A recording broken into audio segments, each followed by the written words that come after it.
now we have our next guest speaker who I'm going to have a chat with. So please put your hands together for Bryan Haynes from Kimberly-Clark.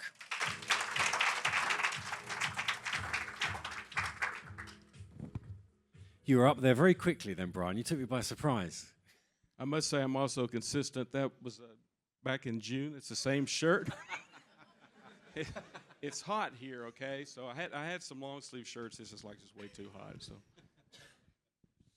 Yeah, Bryan just mentioned we first met in Omaha, Nebraska, in September last year, where Bryan sort of kindly, and that session was in partnership with RWDC, who obviously I know you're working with, and so we had a great chat, but that was only for about 10 minutes. So we thought we'd get Bryan on stage and we can ask him a few questions for 25 minutes, nice and relaxed, and he can give us a bit of an insight into his world. So why don't I just let you give a bit of an introduction to yourself and Kimberly-Clark.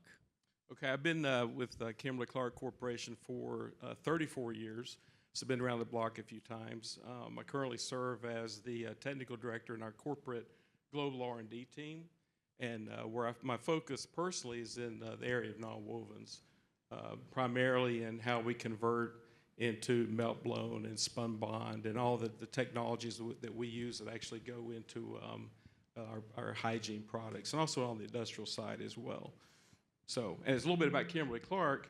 We're about a $20 billion company. Hopefully you've heard about a lot of our brands. Hopefully you use a lot of our brands.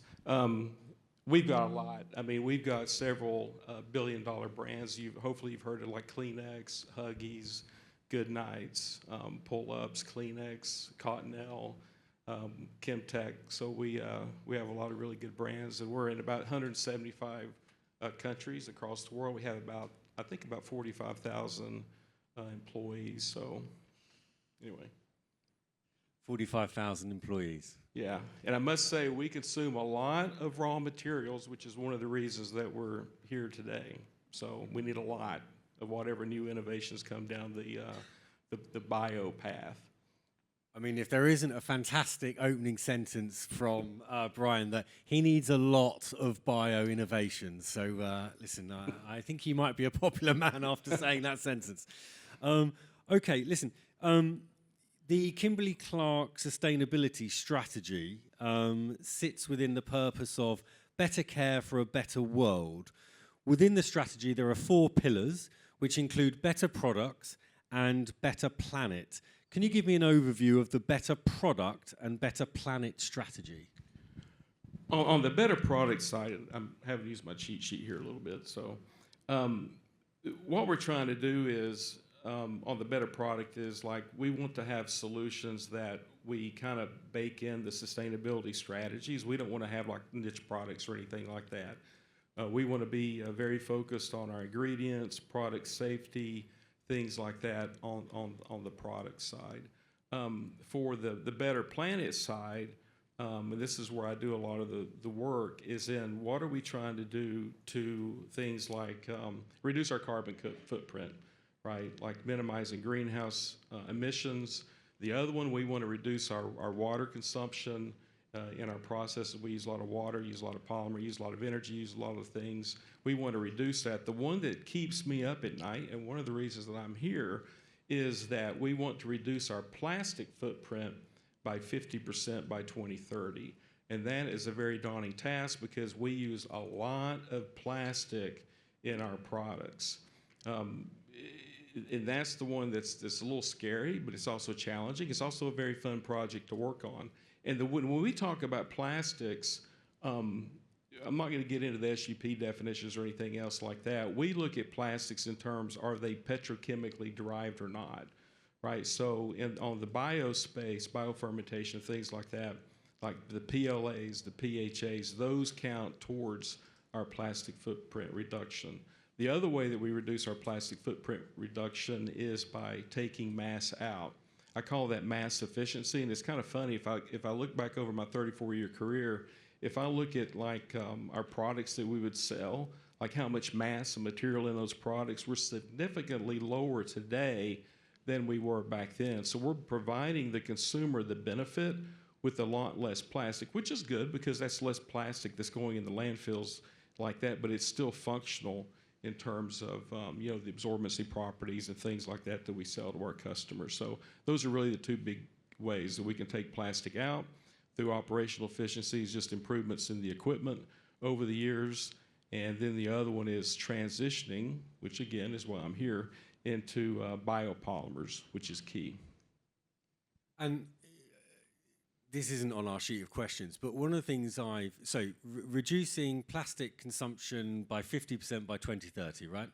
So, okay, how many people are involved in that, roughly? I mean, it's got to be a big task. No, it's just me and my colleague back there. I'm just kidding. I'm just kidding. No, it is a big thing. And at Kimberly-Clark, we call it a moonshot. It's one of the really big programs that we're working on. I mean, sustainability hits everything that we do. Right now, we're here kind of representing more on the kind of the plastic end, but remember, there's a lot of work going on even on the tissue side of things, and we've been very vocal about what we're doing in terms of you know, from the forest, you know, trying to be more efficient from that standpoint. So it's really across the board. I mean, there's a lot of activity in that space. And then if you look at the SUPD, I always tell people that the SUPD was a huge wake-up call. And I think most of industry really was kind of a little flat-footed when that hit. You know, we knew things were kind of brewing, but when those guidelines finally issued and we knew that, you know, what was going on, it was like, it's time that we really need to get serious, which is one of the reasons why we're focused on it so much and we call it a moonshot. One of the things that you may not be aware of, and this actually had not happened back during the conference in Omaha, is Kimberly-Clark, this is public, it was in the news, we actually had to shut down a facility over in the UK at our Flint Wells facility where we made baby wipes, all due to regulation. Basically, you cannot, at one point in time, we thought, well, okay, we can't sell a wet wipe that contains plastic. We had a manufacturing plant there. We were thinking, it's okay, we'll produce it there and just ship it out. No, you cannot produce or sell a wet wipe that contains plastic. And so we actually had to shutter that facility down. It was really sad because we had a meeting down in South America with all of our wet wipes team, so we had a big picture of the very last roll of the co-form that came off that asset, and then all the employees that it impacted. And I got really upset just from the standpoint it's all about a silly definition, you know, that we're having to do that. And that's one of the battles that we're all kind of in today in terms of how we're going to confront that.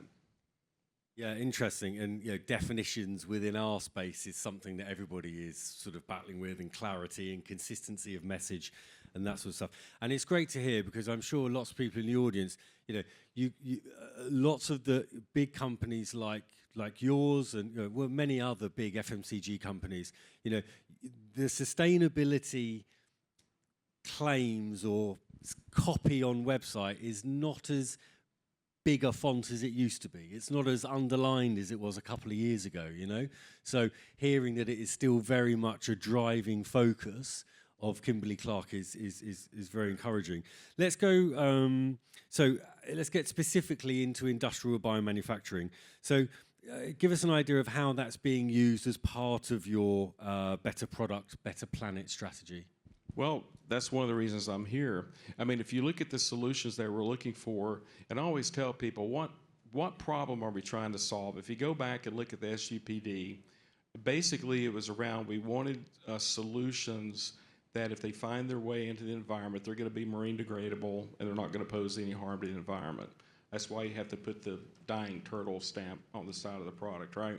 So that was one of the things that we're focusing on now.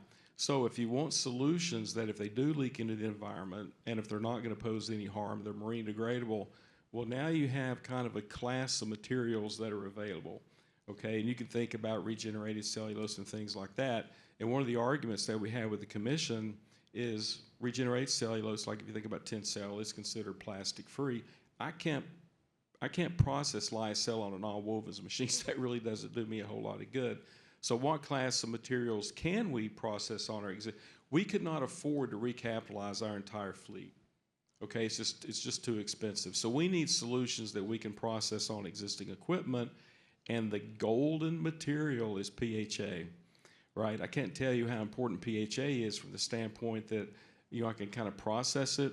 That's different than polypropylene, but it's a thermoplastic with some modifications. I could process it on existing equipment, and it's got just superb end-of-life properties in terms of marine degradability, okay?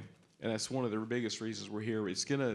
I'm convinced that thinking about where we're going in terms of circularity, if you think about, industrial compostability and then accounting for leakage and things like that, we're in the right space in terms of the materials that we need. But like I said a little bit earlier, we need a lot of it, okay? So it's very important that the industry overall, we're going to have to, you've heard me say this before, we're going to have to kind of all work together. And the more that we can work together, the faster we're going to be able to drive solutions. Then when the boat rises, everyone's going to benefit.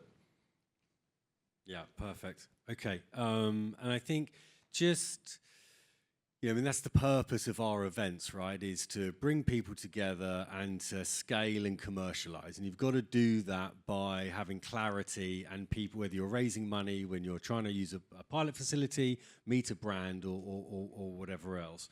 So I guess just give us a little bit of what types of companies or organizations do you want to meet over these 2 days? I suppose there's a lot of people here. Are there any sort of specific, can you describe that type of person or company? Well, I think we're already kind of working with most of you okay. from that standpoint. But really, anyone that is, and actually the event yesterday was phenomenal as well. Good job on that.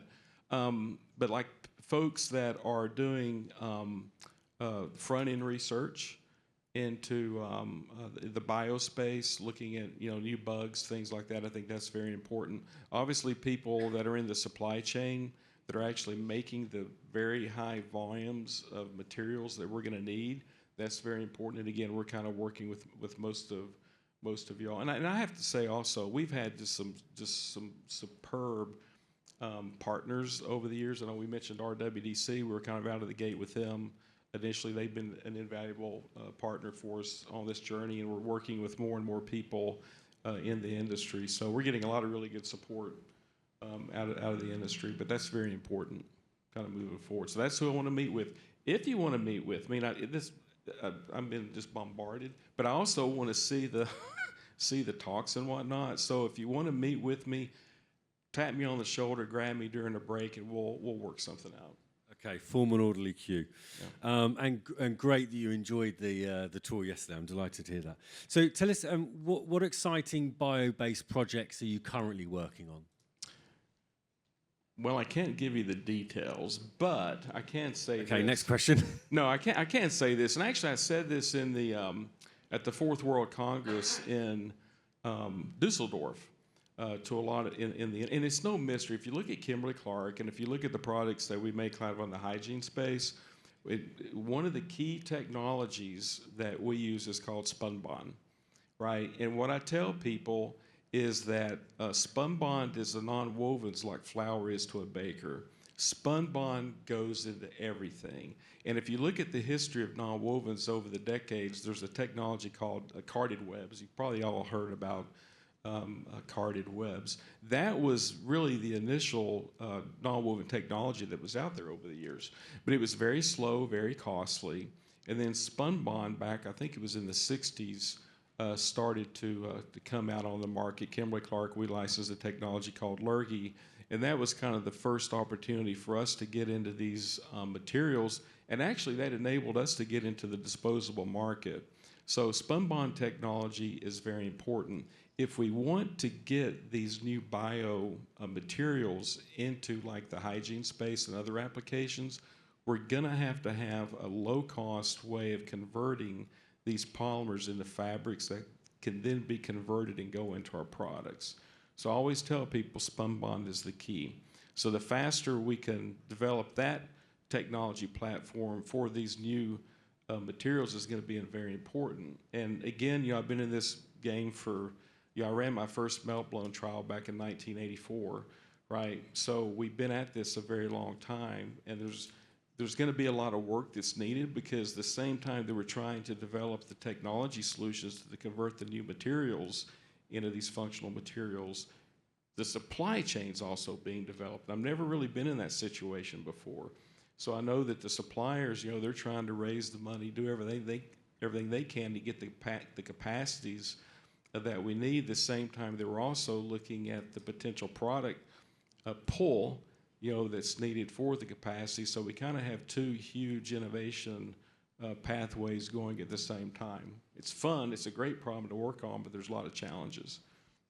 Okay, and we talk about time, we talk about speed, we've got to get volumes up and that sort of stuff. So I wondered whether, if this exists, is there a sort of a typical timeline for some key milestones from a project? From let's say you met someone in these 2 days that you didn't know before, you didn't know them well, right? So what's the sort of timeline and those key milestones between that sourcing through to maybe that product replacing the fossil incumbent in one of your products? It actually depends on where they're at. Again, at the end of the day, if we're going to get things into a product, we have to have the volume. Okay, it could be a material that was done on the bench top. It could work. We know the physics is there, but if you can make a few grams and we can kind of prove it out, that's great. But we're going to need millions and millions and millions and millions of pounds. One of the examples I've used in the past, if you look at just the diaper segment, okay, the global diaper market, and if you wanted to replace all the nonwovens in those, this is diapers. It's just one segment. I mean, you got all these other products too that require materials, but just diapers, you would need on the order of like 140 25,000 ton plants.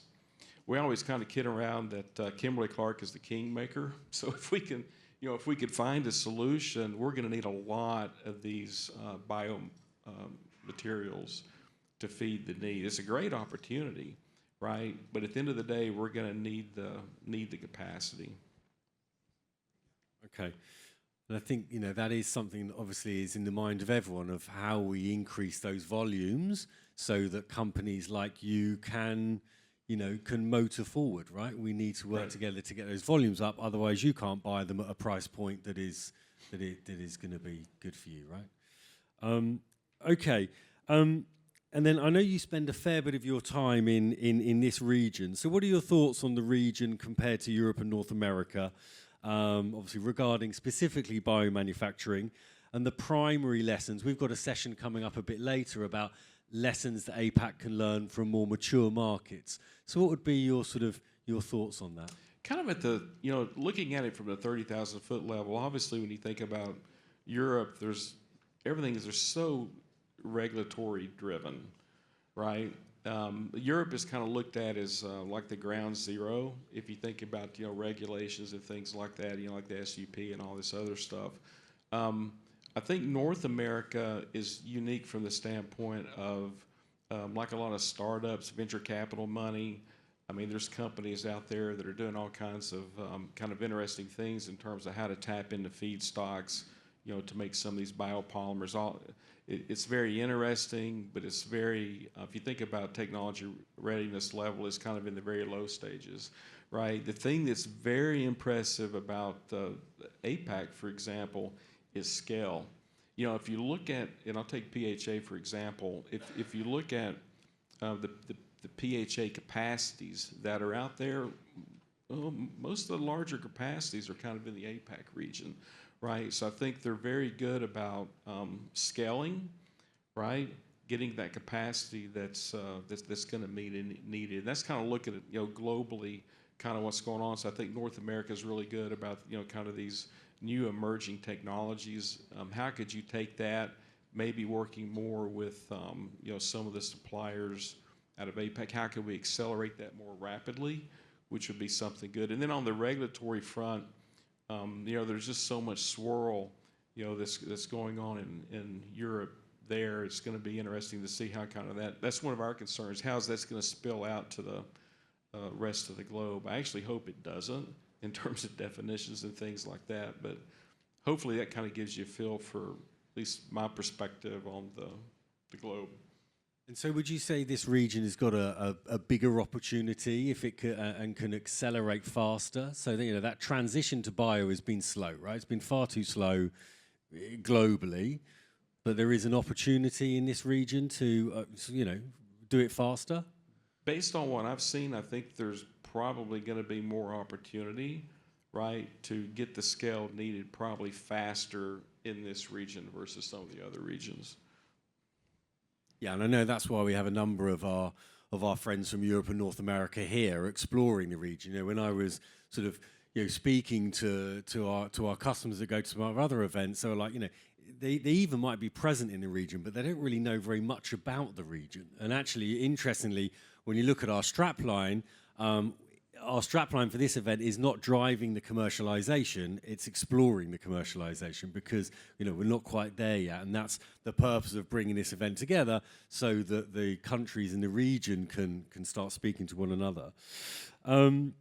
Okay, give us an idea. Well, I think you sort of touched on it really, but I'm just going to ask, what is the best strategy for, we've mentioned before, right, that this market is a long tail of pre-commercial businesses, which means they're largely smaller. So how do they approach, it can be quite intimidating, not you personally, but to try and approach, a big organization like Kimberly-Clark. How should they approach you?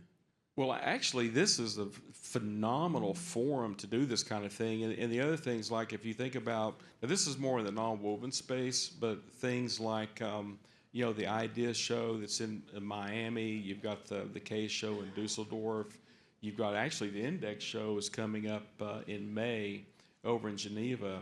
Those forums, we're all there, right? So all the people that you would want to be selling to, they're going to be there, kind of under one roof.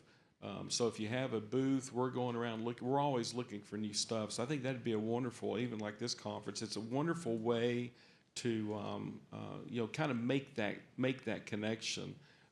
The other thing is, don't be shy. Come up to us, tap us on the shoulder, even if unfortunately we don't select the meetings. There's 10,000 other things going on, but find us and talk to us, because especially people like myself and my colleague Jeffrey, we're kind of nerdy, so we love this stuff, right? So we can be advocates internal to the company to kind of help pull it along, right?